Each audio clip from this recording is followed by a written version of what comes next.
सम्म मैले धेरैको इन्टरभ्यू लिएँ। पहिला जानेको नि लिएँ, अर्काको स्वास्नी लानेको लिएँ, तर आज पहिलोचोटि म पानीपुरी खानेको लिँदैछु।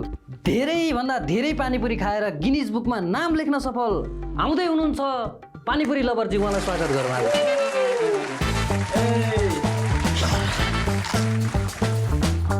पानीपुरी लभरजी, पानीपुरी जस्तो जङ्क फुड खाएर मरिँदैन? बाँचिरहेको छु। रोग लाग्दैन? लागेको छैन। पछि लाग्यो भने देखा जाला। तपाईँलाई नि एउटा कुरा, किन पानीपुरी लगा।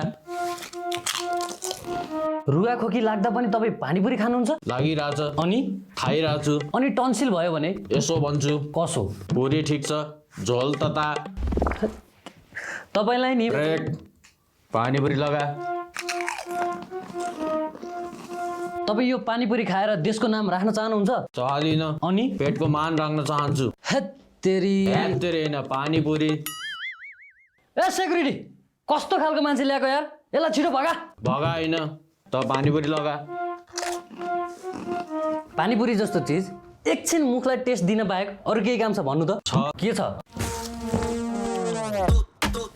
बढी बोल्नेको मुख टाल्न।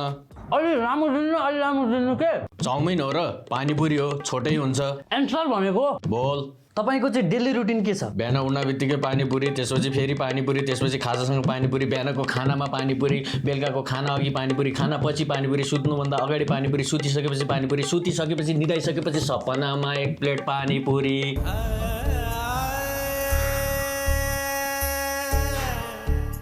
अब हामी लिँदैछौँ एउटा छोटो ब्रेक। के पानीपुरी खाँदा खाँदा पैसा सकिसक्यो? फेरि पैसा चाहिए? या आजको लागि यति नै। खुसी लाग्यो पानीपुरी लभरजीसँग बोल्न पाउँदा। आउँदा आउँदा दिनमा पनि यस्तै यस्तै नमुनासँग बोल्न पाइयोस्। हस्त धन्यवाद। क्यामेरा अफ भयो? भयो। पानीपुरी लगा।